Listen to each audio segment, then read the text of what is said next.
What's going on? Who am I speaking to? This is Britney. I'm at the Recording Connection. All right. What's good, man? You know what you need. What's up, man? It's Jim at Off the Wall Studio. All right. That's what's up, man. It's the kickboxing school or something, right? Yeah. It's the Recording Connection out in L.A. Oh, okay. We're all over the U.S., but we're based here in L.A. I'm like the career counselor. I do all the interviews with everybody and write the stories and everything. So it's nice to meet you. Okay, yeah, definitely. Thanks for having me, you know? Yeah, for sure, man. Thanks for having me.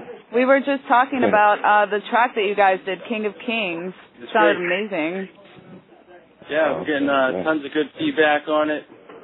Everyone's loving it. Everyone's, can't wait for the new Wu-Tang CD to come out as well. Everyone's all excited about everything, so. Oh, yeah, man. That's love, man. I appreciate that. What is the bid at right now for the Secret album? I have to ask. Oh, man. I mean, to be honest with you, that thing is such a top secret. It's secret for me, you know? Really? Like, I only know so much about it, you know what I mean? Like, idea was pitched to me to, to really, I don't really think it's about having a price on it, you know what I mean? Like, right, for sure. When the idea was brought to me, I think they were really trying to just run with the fact that the idea that they had was like on the forefront of some type of breakthrough science or something, or a new approach to how to make records, sort of like following the mold that Jay-Z used with the deal he did with Samsung. It was kind of groundbreaking to sell 1 million copies without selling a single copy. Right. Yeah, great idea. Yeah, that was a great idea. So I guess this, and then following with Beyonce, doing something else unprecedented. I think this was more along the lines of that, where, RZA was saying he doesn't really mind if nobody hears the album and it just goes into a museum as a piece of art, and we can be the only ones to say that we've done that, Right. And I think that means more than, getting an actual price, Oh, yeah, absolutely. Wow, your fans are, they're waiting for something like that, and to have something like that is kind of like you said, it's sort of like a piece. Yeah. So, if I'm not mistaken, they're putting together some sort of museum tour so that the fans, whatever state they're in, you go to your local museum, there's going to be a day. Museum's going to work with, with us and allow for fans to come in and listen to the album. Wow, that's so awesome. They're going to put it on display, and it's like sort of like a museum listening party or something like that. That sounds really cool. I think it's cool. Yeah, definitely. I feel two ways, huh? Do you know where that museum would be located? I just spoke to them yesterday, and what I'm thinking is that it's going to be like a multi-city museum tour. Oh, okay. Sort of like if you were doing shows, but instead just like a listening party tour, Right. Nice. It's kind of crazy. I've never seen one of those go down either, but I'm interested to know how that's going to work out. Yeah, that's another great idea. Right. Awesome. It's kind of crazy. What else do you guys have coming up? Besides, I know you were working on the Secret album for a while there, and these tracks with D.One. What else do you guys have going on? Oh man, it's a lot going on right now. Me myself personally, I have a free mixtape I'm dropping called Cynthia's Son. There's a couple of free websites, AudioMac.piff. I'm going to drop it to the free websites and to some of the blogs and just let them run with it. The album dedicated to my mom. It's not like an album that's meant to top the charts or, change hip-hop or anything like that. It was just a personal thing that I meant to do before my mom passed away, Right. And, just based on some of the songs. A lot of it is like a couple of loops and, based on the songs that, I listened to growing up that my mom used to play. Oh, that's awesome. So it's kind of like a dedication. Like right in time for Mother's Day, right? Right in time for Mother's Day, Yeah, definitely. Very cool. Well, we wanted to ask you, what are your if you had to say, what would be your top 4 favorite albums of all time? Whoa, top 4 favorite albums of all time. My goodness. It's a little heavy, right? I mean, you can think about it. Yeah. Top 4 of all time. See, I like, for me, I have categories. Mm-hmm. Like, there may be top 4 lyricists of all time, you know, top 4, you know, albums, total package. But, I mean, if I had to go albums, I would have to say, Midnight Marauders. I put Tribe up there. You know, excluding Wu-Tang. I think all these are first album. Biggie's first album, Tribe first album, Nas first album. Oh yeah, that's a good one. And who else could I put in there? I can go West Coast and say The Chronic. You know, there you go. Yeah. You know. Classic. That's just off the top of my head. Like, you know, if I really thought about it, I could probably come with other names, and I don't want to leave nobody out. Right. Like, each place, you know, each first place has about 5 people I could put there, you know, and that's how it works. But, you know, I guess it's like depending on the day. Some days I feel this dude, the next days I feel this guy, you know. Yeah. Inspectah, do you, I'm not sure if we told you or if Jimmy told you, but the school that we have is sort of like a college alternative, and we like to teach all the apprentices that we have sort of like, kind of like an old school apprenticing with a mentor method, and we just kind of wanted to hear, like, your thoughts on if you, like, worked with any kind of mentor when you were first starting out and how that experience was for you. I mean, honestly, nah. No? Like, me coming up in this game, I didn't have a mentor. You know, especially, like, as far as rap or, you know, trying to guide me with a career or anything. Truthfully, I learned out on the street, man. Like, you know, my father died at a young age, so I had to raise myself. And, you know, I got an older brother that was, like, already just out there in the life, you know. He really never showed me the rope, so. A lot of my training or teaching, you want to say, came from hands-on experience, like being in the fire, you know. Right, for sure. And, but, you know, man, I'd love to have a mentor, somebody to say, hey, man, look, you know, where you're going is going to, you know, whatever it is, steer me in the right direction. But, you know, it's something that I came to the conclusion for myself, you know, like, you look at where your life's going, what you've been through, and where you're trying to go. Right. And you're just trying to, you know, figure out some type of plan. And, you know, that's how it happened for me. But then, you know, if you really want to say, and I mean, I could look at RZA as a mentor, you know, as someone early in the game who saw something in me that I didn't even see, you know. Yeah. So I can definitely look at RZA as a mentor. That's awesome. That's a great story. They're like, that's kind of one of our approaches as well. It's like we sort of throw them in there in the fire, like you said, and they kind of got to like learn rather than sitting behind a desk at a classroom and like reading the books and all that stuff. It's like you're right there in the studio. Like you either got to learn or not.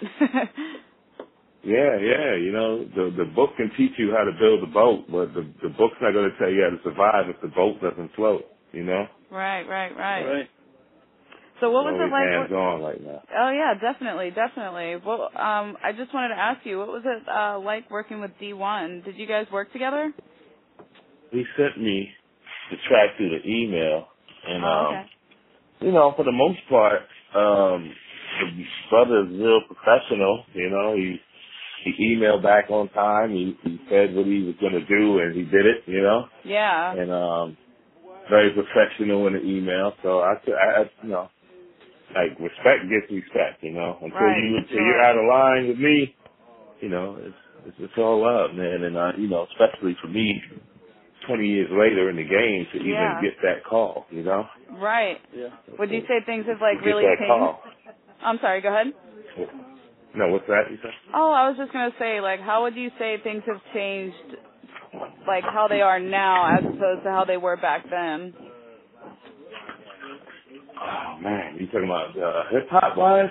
You can kind of take it however direction you want to go. I'm just thinking more like on the technical and like the recording end of things. But I mean, I guess that applies. Yeah, that applies. Yeah, just, I don't know, like, I look at things a couple of ways, you know what I mean? Like, outside of hip-hop, I look how the world's changed. Yeah. From then till now, you know, black president, you know, just everybody is so politically correct. You can't even say what you want to say without somebody losing sleep over it. Right. You know, celebrities and their public apologies. It's like, say what you say and mean what you say. Say what you mean and mean what you say. Should I say? You know, the world has become to me one big press-on nail.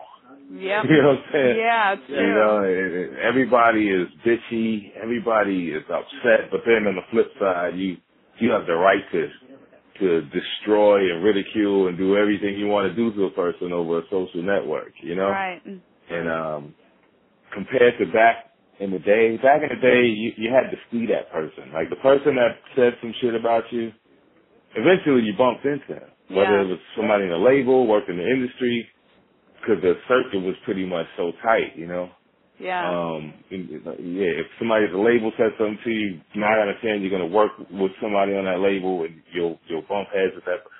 Nowadays, people have the luxury of hiding behind this computer. Yeah. And it kind of tampers with everything because now, you know, your best friend won't even call you. He'll text you or hit you through Instagram or something like that. You know what I'm saying? Yeah. And it messed up the communication. To me, you know, it just messed up the fact of people used to go outside and interact and mingle. You know, like as a kid, for me growing up, I had a Huffy bike. I was proud of that shit. You know what I mean? I was outside jumping ramps every day and I was doing wheelies and, you know what I'm saying? Like, as a kid, you know, I had that mother that told you, you know, get out the house, go enjoy the sun. It's a beautiful day outside. Why are you sitting in the house? And, you know, I couldn't play a lot of video games and all that. So, you know, now, you know, kids are like 12 years old and got a PS4. PS4 is like $600. Yeah, iPhones, you know? Everything. Yeah, they got a PS4, iPhone, iPad. Yeah. You know, they're texting mom from the next room. Right. It's crazy, man. So I think the advancement of society and the technology and everything kind of set humanity back, if you want to say. Sure. Yeah. You know? So how would you say that? Do you think that's kind of like changed the way that hip hop is sort of done nowadays as opposed to back then? I mean, like personally, I think it's not nearly as good as it was back then, obviously. Yeah, it's not nearly as good now because when I first got in the studio with RZA, you know, we had to sit there in front of a big 48-track SSL board. We had to lug our keyboards and everything we wanted to bring into the studio, you know, manually connect things with these wires and all that. But, you know, now it's a lot of software, it's a lot of programs that you can recreate a lot of the sound that we had to search for, you know, like that's why RZA is at the point he's at now. RZA is scoring movies and he wants to do, you know, soundtracks to big things and, you know, he's in his Beethoven stance, if you want to say, and that just comes from elevation, you know, and just that's why he wanted to leave that sound alone because it's so easy. You can walk into Walmart and buy some type of Casio machine and, you know, you can plug that into the studio and amp it up and it sounds like you have this you know, this big expensive studio. Sure. You know, but you can plug your iPhone in with apps on the iPhone and do drums and piano and bass and you can make a beat with your phone nowadays. Right. You know? I think sometimes that's a problem because some people have so easy access to all these, you know, amateur tools that the market gets flooded with all this garbage and it just drives me nuts. Yeah. No, that's exactly what's going on, and it drives me nuts too because now a person can, like right now, I can make a beat, write a rhyme, record myself, mix it down, master it, all on the same laptop without even moving, upload it to hundreds of sites, Yeah. blog it, iTunes, and it's out there tomorrow with a video. Right. You know? Exactly. And all that shit took one day. Like, you know, I'm from the era where we took 2, 3, 4, 5 days to film a video. And it took another 2 weeks to edit it. Right. And, you know, it took another week to service it and get it around to all the proper markets. And, you know, you film a video and it might not come out till a month later, but that's why you had to do everything in advance, you know? Right. And, you know, you had to give yourself at least 2 months, 3 months of promotion and marketing time. Like, dudes will drop an album tomorrow and start advertising today. Right. You know? I know, it's crazy. So, yeah, it's like you said, man, it's like these I call them young kids, but it's not just the young ones. Like you said, they have access to these amateur tools, and they get on them and act professional. Right. You know, like your beats got 2 sounds, 3 sounds in them. They're not full. They're not composed. They're not musical. It doesn't. Exactly. Like to me, this whole world, the rap world, I call it Raccoon City. You know, if you ever seen the movie Resident Evil, you know, and I say it's Raccoon City, and I'm Jovovich. You know, that's funny. I'm Jovovich right now, and you know, and my job is to restore the soul to the zombies. You know, right now I just believe, you know, zombies are walking dead. I believe that people are musically walking dead right now. Right. I swear to God, I know. Yeah, so I feel like it's my job to somehow put the soul back into them, you know, and everybody's gonna attack me. Like I'm under attack from the zombies because I want to give them their soul back. You know? Oh man, well we need more people like you then, especially the Wu-Tang Clan. Oh yeah, man, you know, so we're trying to get it together, man. Despite all the rumors and the backlash and everything that's being said, you know, we're in the studio right now, you know, so don't be fooled. You know, I tell y'all, you know, couple more weeks you're gonna start hearing some of that vintage Wu-Tang stuff, man. You know, and brothers are putting a lot of stuff aside and understanding, you know, the totality of the situation.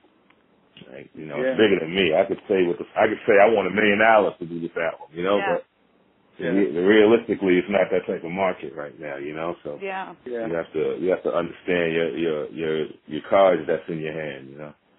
Right. So that's it, man. One day at a time. Still working. Still glad to be here, you know. Oh yeah. I can't wait to hear that mixtape. What's the name of that mixtape? Oh yeah, the mixtape's called Cynthia's Son. Yeah, it's called Cynthia's Son, and it's a soulful album. Like I don't know if you listen to the individual members of Wu-Tang, but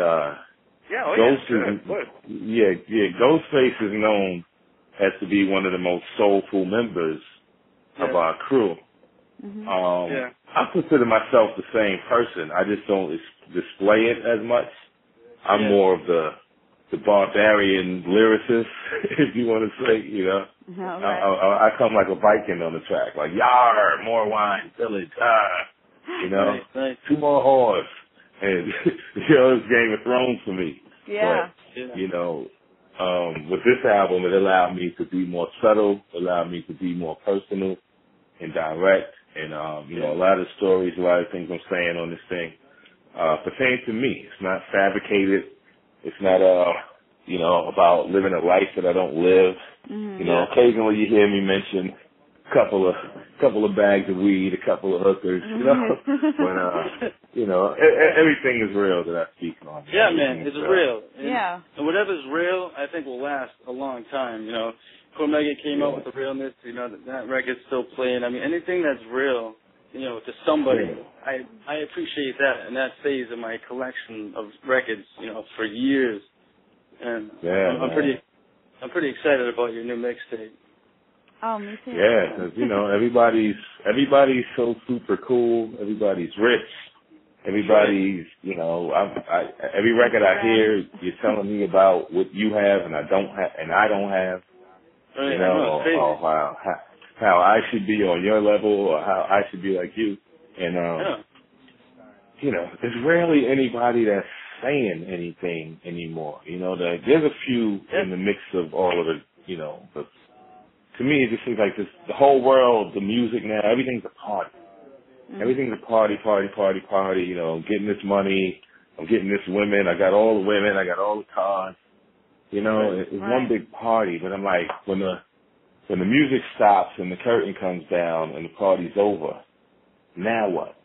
You need some food for thought. You need something that you could play in the car on the ride home, 2 in the morning.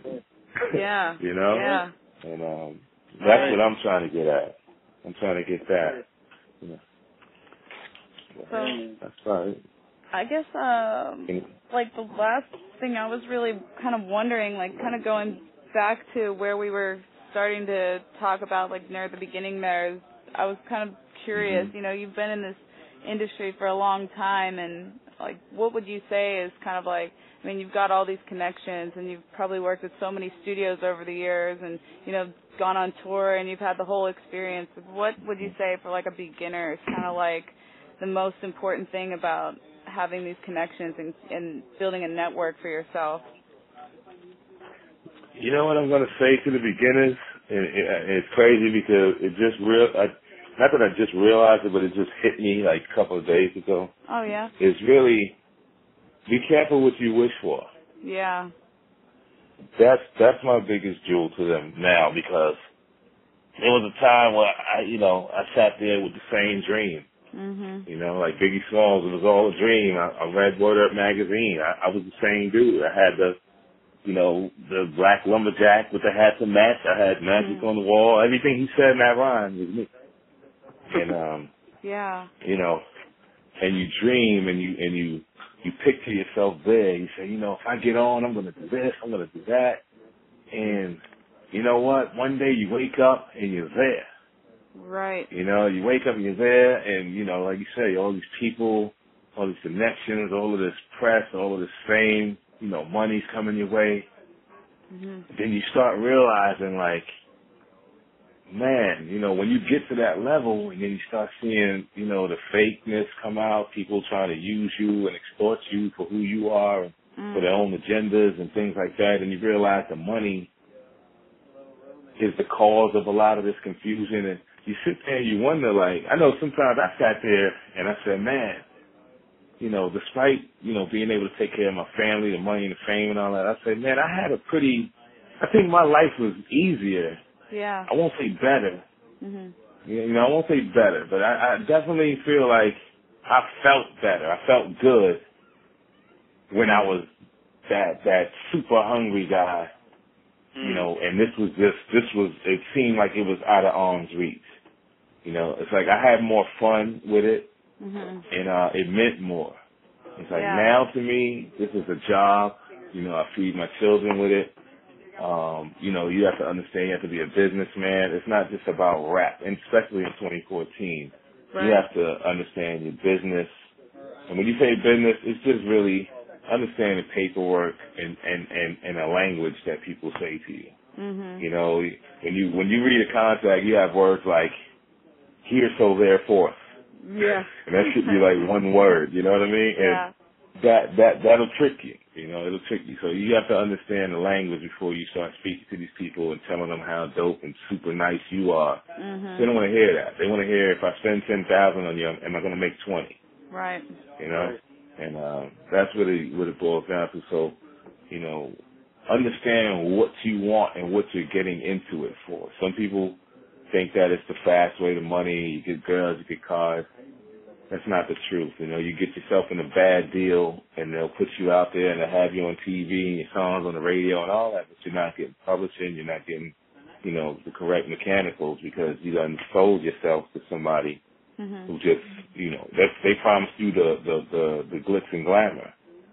You know, right. And if that's what you want, they'll get, that's nothing. That's there all day, but they'll never give you your publishing, your mechanical rights, your royalties or anything, because they're giving out 360 deals, which simply means they got their hand in your pocket all the way around the board. But you'll be famous, though. You'll be on TV all day. Oh, wow, yeah. You know?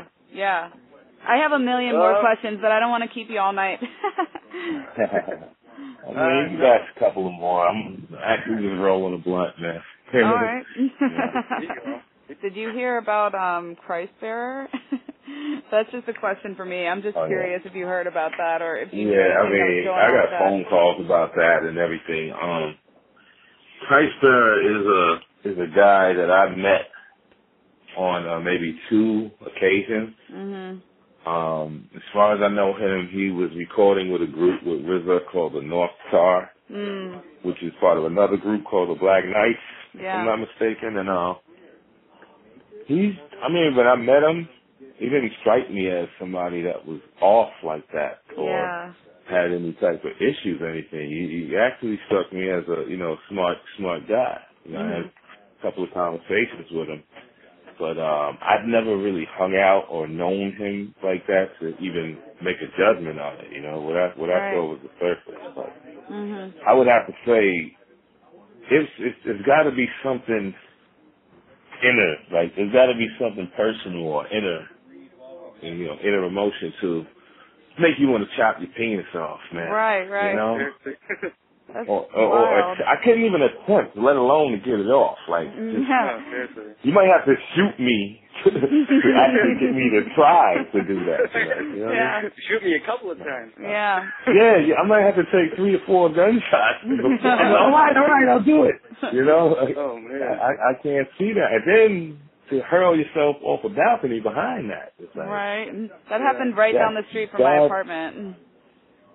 Yeah, that's unseen. Like there's an unseen, whether you're fighting personal demons or guilt or something, or I don't know. Maybe you find out you got AIDS. I don't know. Like maybe you never know. I mean, I don't know what could push you to that limit, but right. As far as I know, he was a good brother though, man. Like I wouldn't disrespect him, especially in this situation, Right. Seemed like a good brother. Yeah. But when is that song coming out? Well, it's on YouTube right now. I'll send you a link to it. I had one of my buddies, Pat Keen, he mastered it, and it sounds great. I love it, man. I love your verse. Your verse was great. Capone, unfortunately, he couldn't make it in, and D.One couldn't make it in. He was tied up. But man, everything was great. Your verse was great, on point, nice and clear. Loved the recording. I mean, it was just a hot track all around. And everyone's pretty excited about it. So you don't know when? Appreciate that. I want to know when too. What's that? Yeah, I know, but if it's out there, I'll look there? for it on YouTube. I just like to have, maybe you could just send me a copy or whatever, so that I have for my own personal files. That's what I do. For sure. Yeah, definitely. I've been making a collection of like all the guest appearances and things that I've done for other people, and I didn't realize I have like an extensive list. Yeah. If you can definitely send a copy to that email or whatever. Yeah, for sure. Appreciate that. Yeah, definitely. And, thank you so much for meeting with us. It was a pleasure. Thank you, man. Thank you. Anytime. This is all part of the game. Yeah, thanks, Inspectah, man. It was definitely a good conversation.